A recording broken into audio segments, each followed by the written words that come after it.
मकसद ये है कि जो सरकारी मुलाजमिन हैं DMC ईस्ट के, उनको सहूलत मिले, सेहत की बेहतर सहूलतें मिलें। अगर इस मकसद में हम कामयाब नहीं हो सकते हैं तो फिर शायद इसका कोई फ़ायदा हमें नहीं होगा। मुझे उम्मीद है कि जब आइंदा इस पर हम प्रैक्टिकली इम्प्लीमेंटेशन पे शुरू होगा तो इसकी जो थोड़ी बहुत मुश्किलात हैं, कोताहियाँ हैं, वो भी सामने आएंगी और उसको आहिस्ता आहिस्ता दूर किया जाएगा। दूसरा, यहाँ अभी आपने देखा होगा कि 5 गाड़ियाँ बाहर खड़ी हैं जो मुख्तलिफ बीमारियाँ फैलती हैं मच्छरों से या दीगर जो कीड़े मकोड़े हैं उनसे, उनको ख़त्म करने के लिए स्प्रे करने की ज़रूरत होती है। और अभी हमने देखा पिछले कई सालों से ये बहुत मुश्किल आ रही थी कि कराची शहर में जो KMC है उसके पास इतनी इक्विपमेंट, इतनी मशीनरी नहीं थे कि वो पूरे शहर में हर इलाके में बर वक्त जाकर ये स्प्रे जो है वो कर सके। तो ये हुआ पिछले कुछ सालों से कि DMCs ने अपने तौर पर इक्विपमेंट जो है वो प्रोक्योर करना शुरू किया, कुछ मशीनें लेना शुरू की, लेकिन वो भी नाकाफ़ी थी और छोटी मशीनें थीं जो इससे ये गलियों में जाके मोटरसाइकिल पे स्प्रे करते थे। लेकिन आज जो मुझे बताया गया है कि काफ़ी हैवी मशीन्स नहीं हैं, बड़ी मशीन्स नहीं हैं जिनको गाड़ी के ऊपर रखकर जो है वो इलाकों में स्प्रे किया जा सकता है। मुझे उम्मीद है कि अभी तो सिर्फ ये 5 गाड़ियाँ हैं, इसमें मज़ीद इजाफा किया जाएगा, इसलिए कि डिस्ट्रिक्ट ईस्ट काफ़ी बड़ा डिस्ट्रिक्ट है और उसकी आबादी बहुत ज़्यादा है। और यहाँ पर अगर ये डेंगू हुआ तब भी सबसे ज़्यादा मुतासर इलाका हुआ, कोरोना का मसला हुआ तब भी सबसे ज़्यादा मुतासर ये हुआ, मलेरिया के मसला आता है तब भी यहाँ सबसे ज़्यादा मरीज़ होते हैं। तो हमें ज़्यादा ज़रूरत है इस बात की कि हम इस किस्म की इक्विपमेंट्स और स्प्रे मशीन्स लें, गाड़ियाँ लें, ताकि अपने शहरियों को इन बीमारियों से बचाने में अपना किरदार अदा कर सकें। मुझे उम्मीद है कि ये आइंदा आगे चलता रहेगा सिलसिला। इसी तरह से मैं मुबारकबाद देना चाहता हूँ DMC ईस्ट के एडमिनिस्ट्रेटर को, उनके तमाम अफसरान को, मुलाजमीन को, कि वो अपने मुलाजमीन के लिए भी और DMC ईस्ट के अंदर रहने वाले लोगों के लिए भी कुछ न कुछ ऐसे इकदाम कर रहे हैं जिससे उनको सहूलियात जो है वो मैसर आ सकें। आपका बहुत बहुत शुक्रिया, बड़ी मेहरबानी।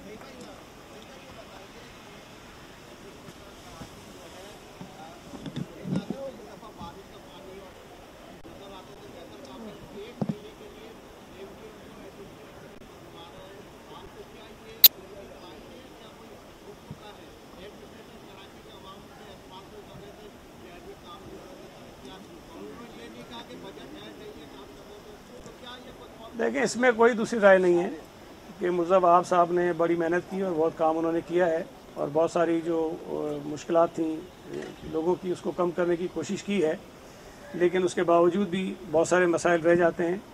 जो दूसरी बात आपने की, मैं नहीं समझता कि इसको मुकमुका कहा जाएगा। देखिए, जब आप पॉलिटिकल अलायंसेस बनाते हैं तो आपकी अंडरस्टैंडिंग्स होती हैं और उसमें ये अंडरस्टैंडिंग थी कि जो एडमिनिस्ट्रेटर्स हैं वो MQM की मुशावरत से जो है वो लगाए जाएंगे।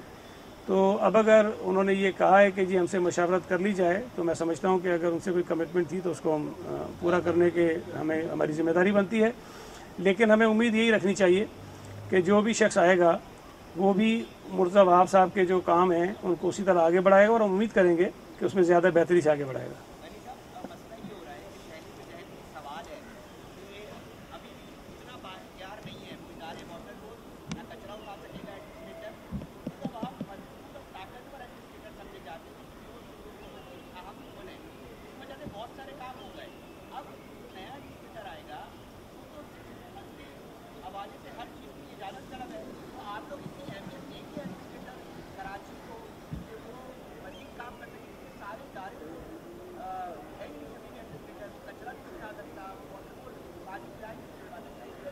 देखें, एक तो आपकी बात ये इसलिए मैं समझता हूँ कि थोड़ी सी उसके अंदर झोल है कि देखें, बल्दियाती इलेक्शंस होने हैं, इंशाल्लाह ताला 15 जनवरी को हो जाएंगे और उस इलेक्शन के नतीजे में ना सिर्फ ये कि कराची का मेयर मुंतखब होगा बल्कि कराची के जो टाउन्स हैं उनके अपने अपने चेयरमैन भी मुंतखब होंगे। तो हमें तो उम्मीद ये रखनी चाहिए कि जो मुंतखब नुमाइंदे आएंगे वो बहुत ज़्यादा बेहतर तरीके से काम करेंगे और हमने जो अपना कानून है बल्दियात का उसके अंदर भी काफ़ी तरामीम की हैं और बहुत सारे ऐसे इदारे जो बराह रास्त मेयर को रिपोर्ट नहीं करते थे या मेयर का रोल उसमें नहीं था, उसमें हमने मेयर का एक अहम किरदार रखा है और तमाम जो मुंतखब चेयरमैन होंगे उनका एक किरदार रखा है। तो जो इख्तियारात की बात होती थी उन इख्तियारात में भी इजाफे की हम काम कर रहे हैं और वो अभी कुछ दिनों में इंशाल्लाह ताला तरामीम कुछ तो पहले अभी तक जो स्टैंडिंग कमेटी बनाई है उसके पास है, कुछ मज़ीद हम अभी कुछ दिनों में वो कर देंगे। तो जब इख्तियारात खुद ही मुंतकिल हो जाएंगे उन मुंतखब नुमाइंदों को, तो शायद उन्हें ज़रूरत नहीं रहेगी बहुत सारी चीज़ों में सूबाई हुकूमत की। लेकिन अगर आप गौर करें, जब वसीम अख्तर साहब थे, जब वो कहते थे कि मेरे पास इख्तियार नहीं है, तब भी सूबाई हुकूमत जो है वो शहर के बहुत सारे डेवलपमेंट के प्रोजेक्ट जो है वो कर रही थी, और हम इंशाअल्लाह ताला आइंदा भी करते रहेंगे। ये शहर हम सबका है, जो इख्तियार किसी चेयरमैन के पास, मेयर के पास है, वो अपना काम करेगा, और अगर कहीं कोई ऐसी चीज़ होगी जो उसके इख्तियार से बाहर होगी और वो नहीं कर सकेगा, तो सिंध हुकूमत उसके साथ मिलकर इंशाअल्लाह ताला ये काम करेगी।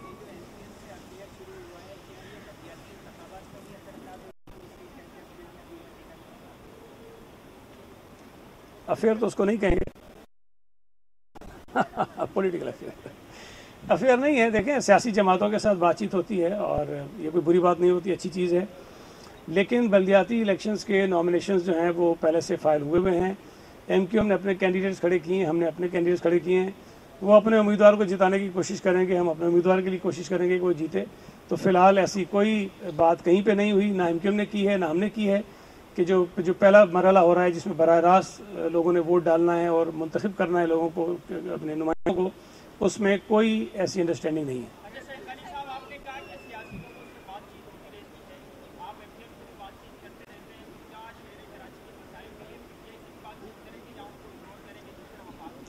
अगर वो संजीदगी का मुजाहरा करेंगे और एक सियासी जमात के तौर पे अपना किरदार अदा करने की कोशिश करेंगे, तो मैं समझता हूँ सबसे बात करनी चाहिए, उसमें PTI भी शामिल है। लेकिन अभी तक जो आपने देखा है वो शायद इमरान खान की चवलों पे ज़्यादा फॉलो करते हैं, वो सियासत को या शहर के मफादात को ज़्यादा अजीज़ नहीं रखते।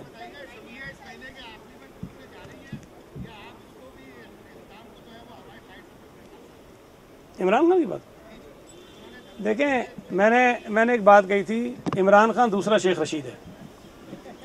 जो चवलें मारता है ये हो रहा है, होता कुछ नहीं है। तो शेख रशीद ने जितनी पेशन गोइयाँ की थी, कोई एक भी दुरुस्त नहीं हुई है।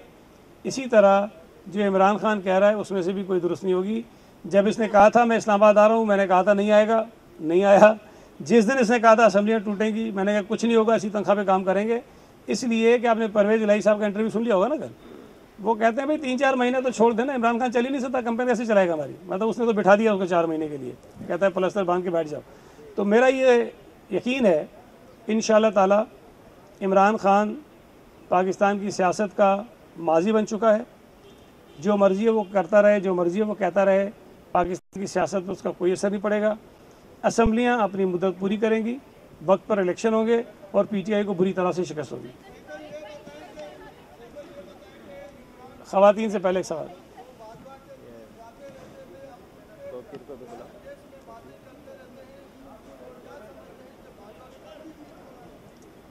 देखिए, इमरान खान अपनी हर बात की नफ़ी करता है, हर बात की। अगर इमरान खान अपनी किसी बात पे कायम रह जाए तो फिर इमरान खान तो नहीं हुआ ना। इसलिए इस बात की उम्मीद रखा करें कि अगर कभी इमरान ने आपकी भी तारीफ़ की हो तो तैयार रहो कि कल को गालियाँ आपको भी पड़ सकती हैं, ठीक है। बाकी जहाँ तक बात है बाजवा साहब की तारीफ़ करने की और उसकी बुराइयां करने की, मैं एक बात सीरियसली कहूँगा कि बाजवा साहब ने अपनी आखिरी तकरीर में ये कहा था, जो उन्होंने स्पीच की, कि हमारे पाक फ़ौज के इदारे ने ये तय कर लिया था फरवरी गालिबन 2021 में या किसी वक्त, कि वो जो अपना गैर आइनी एक किरदार अदा कर रहे थे, बिला वजह सियासत में मुदाखलत कर रहे थे, उससे अपने आप को निकाल रहे हैं, इसलिए कि वो इदारे के मफाद में नहीं है। अगर तो ये बात दुरुस्त है, और उसके बाद मुनीर इलाही और परवेज़ इलाही का एक इंटरव्यू आया है, उसमें उन्होंने एक बात कही है, तो इसकी वजाहत मैं नहीं कर सकता। इसकी वजाहत जो है वो बाजवा साहब को खुद करनी चाहिए कि क्या वो गलत कह रहे हैं या सही कह रहे हैं। अगर तो वो गलत कह रहे हैं तो भी बात सामने आनी चाहिए। अगर वो सही कह रहे हैं तो ये ज़्यादा तशवीशनाक बात है कि मार्च अप्रैल 2022 में भी वो किसी न किसी जमात को कुछ कह रहे थे कि तुम इधर चले जाओ, तुम इधर चले जाओ, वो जमातें उस पर अमल भी कर रही थी। इसमें जहाँ कसूर पाक फ़ौज का रहा है कि वो इंस्ट्रक्शन देते रहे गलत तरीके से, वहाँ मैं समझता हूँ कि कसूर उन सियासी जमातों का भी है जो उनकी इंस्ट्रक्शंस पर अमल दरामद करते रहे। लिहाजा हमें जो इस वक्त की सूरत हाल नज़र आ रही है कि पाक फ़ौज ये कह रही है, इस्टेब्लिशमेंट ने ये फ़ैसला किया है कि वो सियासी किरदार अदा नहीं करना चाहते, सियासत में मुदाखलत नहीं करना चाहते हैं, हमें इनको इनकरेज करना चाहिए, हमें इनको सपोर्ट करना चाहिए, ताकि पाकिस्तान की सियासत जो है वो सियासतदानों के हाथ में रहे, पाकिस्तान का दिफा जो है वो फ़ौज के हाथ में रहे, ताकि ये चीज़ें आसानी से आगे बढ़ सकें। लेकिन हमें तमाम जमहूरियत पसंदों को इस बात पर खुश होना चाहिए कि हमने जिस मकसद के लिए जिद्दोजहद की है, सारी ज़िंदगी के सियासत में मुदाखलत नहीं होनी चाहिए। आज हम कम अज़ कम ये कह सकते हैं कि वो इदारे के आर्मी चीफ हों या DGISI वो सब कहते हैं कि हमने मुदाखलत ना करने का फ़ैसला कर लिया है। एक मिनट, ये एक खातून करना।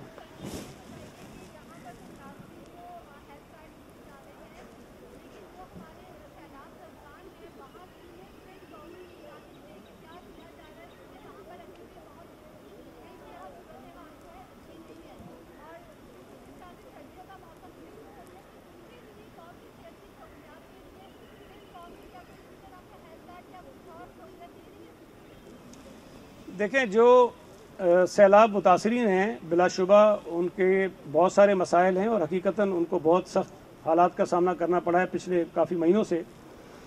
और ये कुदरती आफत थी जिसका कंट्रोल ना मेरे हाथ में था, ना आपके हाथ में था, ना हुकूमत के हाथ में था। लेकिन उनको रिलीफ देने के लिए सिंध हुकूमत ने, मैं समझता हूँ कि जितना शायद हमारे पास वसाइल हैं, हमने उससे ज़्यादा आगे बढ़कर जो प्लान किया हुआ है वो कर रहे हैं। एक तो इमीडिएटली जो रेस्क्यू के तौर पर काम हो सकते थे वो हमने किए, राशन वाशन दे सकते थे वो हमने दिया।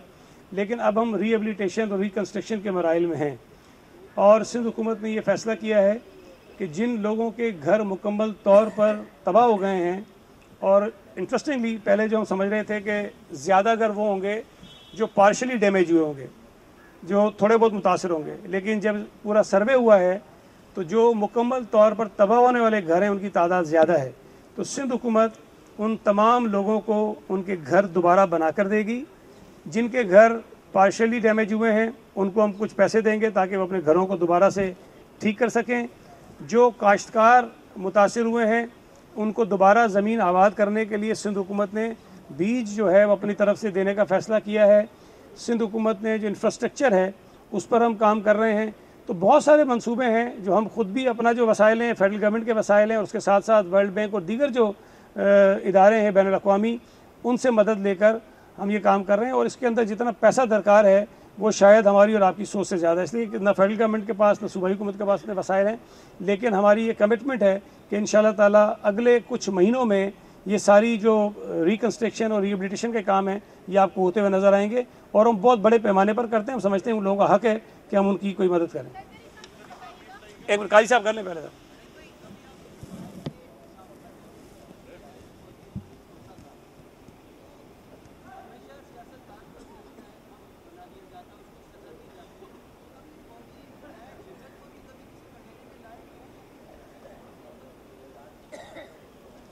बदकिस्मती से नहीं दी गई, लेकिन मैं ये समझता हूँ कि ये सिलसिला कहीं ना कहीं रुकना ज़रूर चाहिए और ये रुकेगा उसी तरह के जो हमारे आइन और कानून में सज़ाएँ मुतय्यन हैं कि जो आइन और कानून की खिलाफ वर्जी करेगा उसको सज़ा मिलेगी।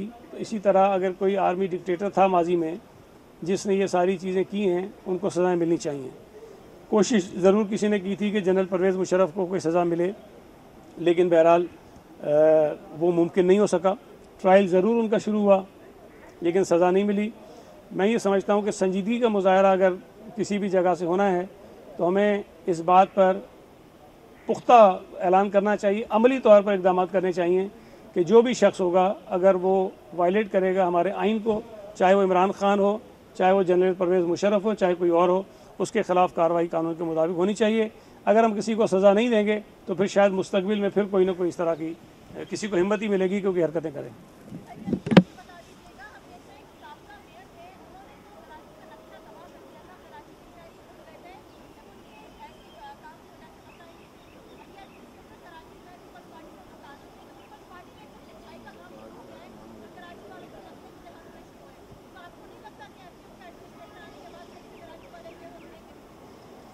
नहीं, मेरा नहीं ख्याल है कि ऐसा मुमकिन होगा, इसलिए कि एक तो जो भी एडमिनिस्ट्रेटर अगर आता है तो वो चंद महीनों के लिए होगा, उसके बाद तो मुंतखब कोई मेयर आना है, वो MQM का भी हो सकता है, पीपल्स पार्टी का भी हो सकता है, किसी और का भी हो सकता है, लेकिन इंशाल्लाह ताला पीपल्स पार्टी का ही होगा। और जो काम हमने शुरू किए हैं शहर में तरक्याती काम, वो उसी तेज़ी से जारी रहेंगे और इंशाल्लाह ताला जब मुंतखब मेयर होगा तो वो ज़्यादा काम करेगा। Thank you ji.